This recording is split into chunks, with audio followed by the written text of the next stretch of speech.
इससे पिछली वाली क्लास में हमने परम्यूटेशन और कॉम्बिनेशंस में जो मेजर डिफरेंस होते हैं वो पढ़ा था। इस क्लास में हम उसको आगे बढ़ा रहे हैं और इस क्लास में हम पढ़ेंगे डेफिनेशन ऑफ परम्यूटेशंस, उसके बाद मीनिंग ऑफ एनपीआर और फिर पढ़ेंगे लास्ट में वैल्यू ऑफ एनपीआर।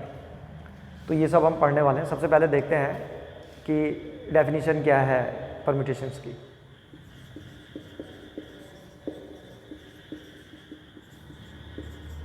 तो ये परम्यूटेशंस की डेफिनेशन है। According to this definition each of the different arrangements which can be made by taking some or all of a number of things at a time is called permutations। तो ऐसे पढ़ के समझ में नहीं आती है, तो इसको एक सिंपल से एग्जांपल से समझते कि क्या है ये डेफिनेशन। देखो, मान लीजिए कि कुछ डिजिट्स हैं यहाँ पे 4, 5, 6, 7, 8 और 9। जो नंबर ऑफ डिजिट्स हैं ये 1, 2, 3, 4, 5, 6 डिजिट्स हैं। और मान लीजिए इस 6 डिजिट्स में से हम 4 डिजिट का कोई नंबर बनाना चाहते हैं। तो according to this definitions each of the different arrangement, तो अब 4 डिजिट लूँगा मैं, तो यहाँ पे 1, 2, 3, 4 मेरे को 4 प्लेस भरने हैं। इन 4 प्लेस में मैं शुरू में कोई सा भी नंबर लिख सकता हूँ, कुछ भी भर सकता हूँ मैं, तो वो अरेंजमेंट है। तो each of the different arrangement which can be made by taking some, यानी कि उसमें से जो भी ऑब्जेक्ट या थिंग्स हमें दे रखी हैं उसमें से या तो हम कुछ को ले सकते हैं या सबको ले सकते हैं। उनका जो अरेंजमेंट होता है वही जो है परम्यूटेशंस होता है, सिंपल।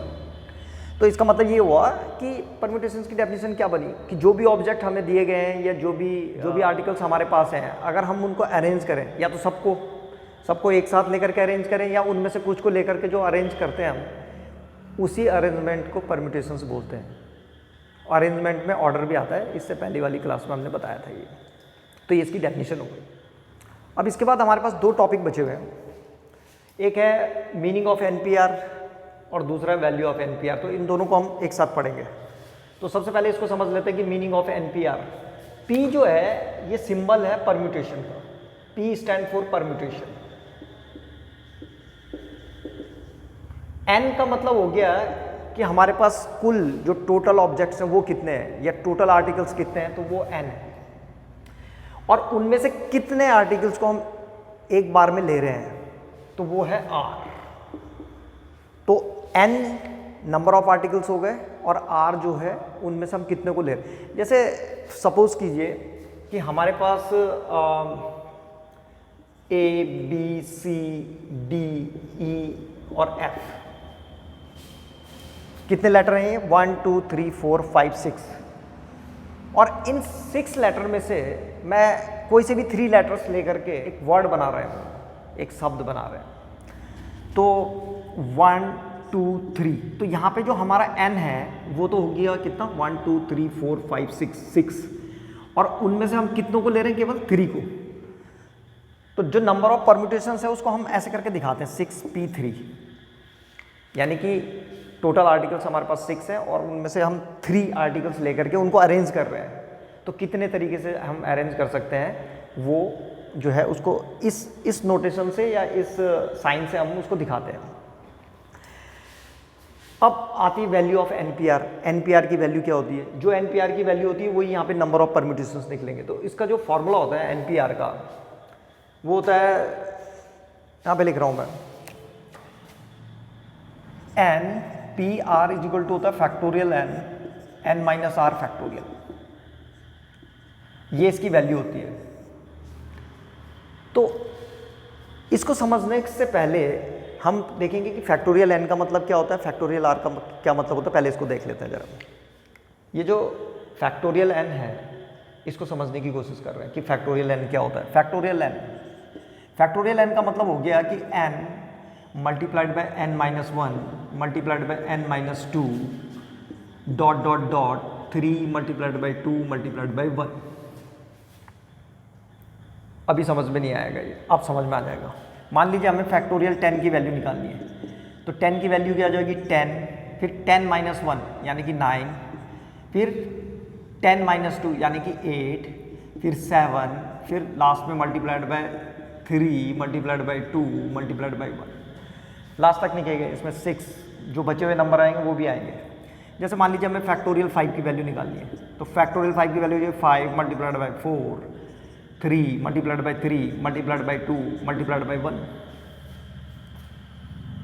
यानी कि जहाँ जिसका फैक्टोरियल निकालना है वहाँ से मल्टीप्लाई करो डिसेंडिंग ऑर्डर में और लास्ट तक 1 तक, उसी को बोलते हैं। जैसे फैक्टोरियल 4 की निकालनी है तो 4 multiplied by 3 multiplied by 2 multiplied by 1, इस तरीके से लिख सकते हैं हम। तो अब फैक्टोरियल n की वैल्यू समझ में आ गई होगी। अच्छा, यहाँ पे हमें एक चीज़ और सीख लेनी चाहिए यहीं पे ही। जैसे फैक्टोरियल 5 है या जैसे फैक्टोरियल 6 है, फैक्टोरियल 6 को मैं लिख सकता हूँ 6 multiplied by 5 multiplied by 4 multiplied by 3 multiplied by 2 multiplied by 1, और यहाँ से लेकर के यहाँ तक 6 मल्टीप्लाई, ये 5 का फैक्टोरियल है तो इसको हम ऐसे भी लिख सकते हैं 6 मल्टीप्लाइड बाय 5 का फैक्टोरियल। आ रहा समझ में? इसी फैक्टोरियल 6 को 6 मल्टीप्लाइड बाय 5 मल्टीप्लाइड बाय अब 4 3 2 1 को लिखा जा सकता है फैक्टोरियल 4, तो ऐसे भी लिख सकते हैं। तो इसका मतलब ये हुआ कि ये जो फैक्टोरियल n है, फैक्टोरियल n को हम कैसे लिख सकते हैं? फैक्टोरियल n को मैं ऐसे भी लिख सकता था, factorial n is equal to n minus 1, और यहाँ पे फैक्टोरियल लगा सकता हूँ या इसके बाद लगा सकता हूँ n माइनस 2 का फैक्टोरियल या n माइनस 3 का, और आगे मल्टीप्लाई करके n माइनस 3 का factorial.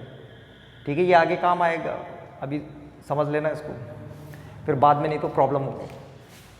The value of NPR to find the value of NPR to find the number of permutations of n different things taken are at a time। n different things है हमारे पास या n different articles हैं, उनमें से r articles या r object को लेकर के हमें जो है उनका अरेंजमेंट बनाना है। तो कितने तरीके से बना सकते हैं उसको सीख रहे हैं। तो इसको ताकि आसानी से समझ में आ जाए, मैं एक यहाँ पे एक टेबल बना रहा हूँ, उसकी मदद से हम आसानी से समझ सकते हैं। तो ये टेबल बन गई हमारी। तो हमारे पास n ऑब्जेक्ट हैं और n ऑब्जेक्ट में से n ऑब्जेक्ट को लेकर के हमें r प्लेसों को भरना है, फिलअप करना है r प्लेसेस को। तो जब हम फर्स्ट प्लेस लेंगे, फर्स्ट प्लेस, तो फर्स्ट प्लेस में जो नंबर ऑफ वेज होंगे कि कितने तरीके से हम उसको फिलअप कर सकते हैं, या हमारे पास जो नंबर ऑफ ऑप्शन होंगे वो कितने होंगे, पूरे के पूरे n। भाई n ऑब्जेक्ट में से कोई सा भी ऑब्जेक्ट लेकर के हम यहाँ पे रख सकते हैं। तो हमारे पास जो नंबर ऑफ वेज हैं फर्स्ट प्लेस को फिलअप करने के लिए वो है n। ऐसे ही अब सेकंड प्लेस को भरने के लिए हमारे पास अब कितने तरीके हैं। तो पहले प्लेस में अब एक ऑब्जेक्ट रख दिया है हमने, तो अब हमारे पास जो नंबर ऑफ ऑब्जेक्ट्स बचे हुए हैं वो है n-1। तो इसका मतलब अब यहाँ पे सेकंड प्लेस में भरने के लिए हमारे पास n-1 ऑप्शन है, तो n-1 में से हम किसी को भी भर सकते हैं। ऐसे ही थर्ड प्लेस को जब हम फिलअप करेंगे तो अब हमारे पास क्या है, दो ऑब्जेक्ट हम पहले ही भर चुके हैं, तो अब हमारे पास जो है दो ऑब्जेक्ट कम है। तो थर्ड प्लेस को भरने के लिए हमारे पास n-2। इसी तरीके से फोर्थ प्लेस को जब भरेंगे हम, फोर्थ प्लेस को भरने के हमारे पास होंगे n-3 करीब। आ रहा समझ? तो इस तरीके से भरते चले जाएंगे हम, और भी प्लेस आएंगे यहाँ पे, फोर्थ, फिफ्थ। एक्चुअली में हमारे पास r प्लेस है, r प्लेस को हमें फिलअप करना है। तो अब जो आर्थ वाला प्लेस होगा, मान लीजिए यहाँ पे r प्लेस आ गया, आर्थ प्लेस, तो उसमें जो हमारे पास आएगा, जो आरवी जगह होगी या जो आर्थ प्लेस होगा, उसमें जब हम ऑब्जेक्ट को रखेंगे तो तब हमारे पास नंबर ऑफ ऑब्जेक्ट्स कितने अवेलेबल होंगे, वो होगा हमारे पास n-r+1। अब ये कैसे आया इसको समझते हैं। देखो यहाँ से समझते हैं इसको। थर्ड प्लेस जब था तो हमारे पास n-2 ऑप्शन थे, तो इसको मैं लिख सकता था n-3-1, ऐसे लिख सकते थे 2 को। जो फोर्थ प्लेस था तो इसको लिखा जा सकता था n-4-1, ऐसे करके लिखा जा सकता था। तो 4 - 1 जाएगा तो n - 3 आएगा, कोई फ़र्क नहीं पड़ता।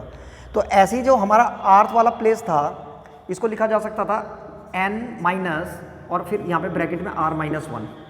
तो जब ब्रैकेट खुलेगा तो ये क्या बनेगा, n - r + 1 हो जाएगा। तो n - r + 1 लिखा हो। ये हमारे पास टोटल जो है पोजिशंस ऑफ ऑब्जेक्ट्स और नंबर ऑफ वेज ये आ गए हैं। इससे पिछली क्लास में हमने पढ़ा था fundamental principle of counting. Fundamental principle of counting के बेस पे इसको भी निकाल रहे हैं हम। तो इन सब की मल्टीप्लाई हो जाएगी, जो टोटल परम्यूटेशंस आएंगे वो इन सब की मल्टीप्लाई हो जाएंगे और वही जो है NPR की वैल्यू होगी। तो हमारे पास जो NPR की वैल्यू आ रही है वो होगी NPR = इन सब का multiplication n - 1 n - 2 n - 3 ... n - r + 1 यहाँ तक। ये नंबर ऑफ परम्यूटेशंस आ गए हमारे पास और यही जो है NPR की वैल्यू होती है। तो इसको थोड़ा और मॉडिफाई करते हैं और जो फॉर्मूला निकलता है परम्यूटेशंस का उसको देखते हैं वो कैसे आता है। ये हमारे पास जो हमने लास्ट में निकाला था NPR की वैल्यू वो आर की है। NPR = n n - 1 n - 2 n - r + 1 तक जाता है ये। अब इसको ऐसे भी लिखा जा सकता है NPR = n n - 1 n - 2 और फिर ... n - r + 1।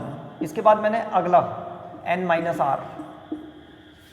भाई एक और कम कर दिया n - r और इसके फैक्टोरियल से यहाँ भी मल्टीप्लाई कर दिया और यहाँ भी डिवाइड कर दिया n - r के फैक्टोरियल से। तो कोई फ़र्क नहीं पड़ता, n - r से न्यूमिनेटर में भी मल्टीप्लाई कर दिया और डिनोमिनेटर में भी मल्टीप्लाई कर दिया, तो कोई फ़र्क नहीं पड़ा। लेकिन इससे हमें फ़ायदा हो गया, हमारा फॉर्मूला बन जाएगा अब। तो ये हो जाएगा = NPR = यहाँ से लेकर के n n - 1 n - 2 और n - r + 1 और n - r, अभी थोड़ी देर पहले मैंने बताया था। तो ये क्या बन जाएगा, ये बन जाएगा फैक्टोरियल n अपॉन यहाँ पे आ जाएगा n - r फैक्टोरियल। देखो ये n - r के फैक्टोरियल को अगर हम एक्सटेंड करेंगे तो क्या आएगा, ये n - r को अगर मैं यहाँ से फैक्टोरियल हटा दूंगा तो ये आएगा फिर से n - r - 1 फिर n - r - 2 और ये 3 2 1 तक जाएगा ... multiplied by 3 multiplied by 2 multiplied by 1 last तक जाना है इसमें। तो क्या बनेगा, ये फैक्टोरियल n की वैल्यू बन जाएगी और n - r। तो ये जो है NPR का फॉर्मूला आ गया। बस इसकी मदद से अब हम डायरेक्ट किसी भी चीज़ को निकाल सकते हैं कि अगर हमारे पास n डिफरेंट ऑब्जेक्ट हों और उनमें से r ऑब्जेक्ट को लेकर के कितने अरेंजमेंट किए जा सकते हैं, तो उस फैक्टोरियल n - r फैक्टोरियल से वैल्यू निकल जाएगी। यहाँ पे एक चीज़ और जो समझने वाली है वो ये है कि अगर मान लीजिए यहाँ पे NPR की जगह में इसको हटा देते हैं, मान लीजिए अगर NPR की जगह में यहाँ पे NPN होता तो फिर क्या होता, यानी कि n ऑब्जेक्ट में से n ऑब्जेक्ट को लेकर के ही नंबर ऑफ अरेंजमेंट कितने हो सकते हैं या नंबर ऑफ परम्यूटेशंस कितने बन सकते हैं। तो उसके लिए n n - 1 n - 2 फिर n - r + 1 और ये आगे भी जो है कहाँ तक जाएगा, 3 मल्टीप्लाइड बाई 2 मल्टीप्लाइड बाई 1 तक जाना है इसमें। इसका मतलब ये हो गया कि NPN की जो वैल्यू होती है वो होती है n n - 1 n - 2 ... 3 multiplied by 2 multiplied by 1। इसका मतलब ये हुआ कि NPN की वैल्यू जो है फैक्टोरियल n होती है, यानी कि अगर n में से n ऑब्जेक्ट है और n को ही जो है अरेंज करना है तो उसका सीधा आंसर है फैक्टोरियल n। तो ये ध्यान रखना, NPN = फैक्टोरियल n। तो अभी तक जो हमने सीखा उनमें दो चीज़ें सीख ली हमने। नंबर 1, एक तो NPR की जो वैल्यू होती है वो होता है फैक्टोरियल n - r फैक्टोरियल, और दूसरा हमने सीखा कि जो NPN होता है इसकी वैल्यू जो है फैक्टोरियल n आती है। ये दो चीज़ें सीख ली। अब हमें एक चीज़ और सीखनी है और वो है कि जो फैक्टोरियल 0 होता है इसकी वैल्यू 1 होती है। फैक्टोरियल 0 की वैल्यू 1 होती है, बड़ा चौंका देने वाला रिजल्ट है। तो हाँ, ये आश्चर्यचकित कर देता है, तो आप लोग आश्चर्यचकित ना हो, मैं प्रूफ करके बता रहा हूँ कि ये फैक्टोरियल 0 की वैल्यू 1 क्यों होती है। ये जो NPR है, मान लीजिए कि यहाँ पे हम R की जगह में क्या रख रहे हैं, N, इसको फर्स्ट मान लेते हैं। तो putting R is equal to N in equation first में अगर R की जगह में N रख दें तो क्या हो रहा है, यहाँ पे आ जाएगा ये NPN is equal two factorial N upon N minus N का फैक्टोरियल। और NPN की जो वैल्यू होती है ये निकाल रखा हमने, NPN की वैल्यू होती है फैक्टोरियल N, यहाँ पे तो रख दो factorial N is equal to, यहाँ पे आ जाएगा फैक्टोरियल N अपॉन 0 का फैक्टोरियल। भाई N माइनस N कितना हुआ, 0 का फैक्टोरियल। अब क्रॉस मल्टीप्लाई करेंगे, इसको इधर लाएंगे और इस फैक्टोरियल N को इधर ले जाएंगे, तो ये जाएगा factorial 0 is equal two factorial N upon factorial N। और फैक्टोरियल N से जो है फैक्टोरियल N कितने टाइम्स कट गया, 1 टाइम्स। तो इसका मतलब क्या हुआ, रिजल्ट क्या है हमारे पास, 0 का factorial, factorial 0 is equal to 1। तो बहुत ही इंपॉर्टेंट रिजल्ट है, इसको याद होना चाहिए, और कैसे आता है ये भी मालूम होना चाहिए। तो अभी हमने पढ़ लिया कि NPR क्या होता है। अब हम एक एग्जाम्पल को सॉल्व करने की कोशिश करते हैं। मान लीजिए कि हमारे पास कुछ डिजिट्स हैं 2, 6, 8, 9 और 4। ये हमारे पास 1, 2, 3, 4, 5 डिफरेंट डिजिट्स हैं। और इन 5 डिफरेंट डिजिट्स को लेकर के हमें मान लीजिए कि 3 डिजिट का एक नंबर बनाना है। तो 3 डिजिट के कितने नंबर बनाए जा सकते हैं, इसको हम सॉल्व करेंगे। तो अब हमारे पास फॉर्मूला है सीधे, n है हमारे पास कितना, 5, और कितनों को लेना है एक बार, 3 नंबर्स ले सकते हैं। तो जो नंबर ऑफ परम्यूटेशंस बनेंगे वो बनेंगे कितने, NPR। तो NPR कितना हो गया, 5P3, और इसको सॉल्व कर देंगे NPR वाले फॉर्मूले से। हमारे पास NPR का जो फॉर्मूला होता है वो होता है factorial N minus R factorial. तो इसको लगाते हैं यहाँ पे, तो ये हो जाएगा हमारे पास, हमें निकालनी है 5P3 की वैल्यू। तो ये हो जाएगा फैक्टोरियल 5 और यहाँ पे 5 माइनस 3 फैक्टोरियल। तो इसको सॉल्व कर देंगे, ये 5 तो ऐसे ही रहेगा फैक्टोरियल 5, और 5 माइनस 3 का जो फैक्टोरियल होता है फैक्टोरियल 2।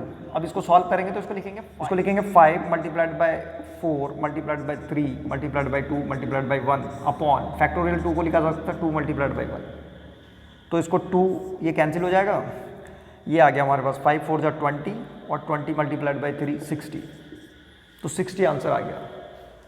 तो जो नंबर ऑफ डिजिट्स बनेंगी 3 डिजिट्स की वो बनेंगी 60।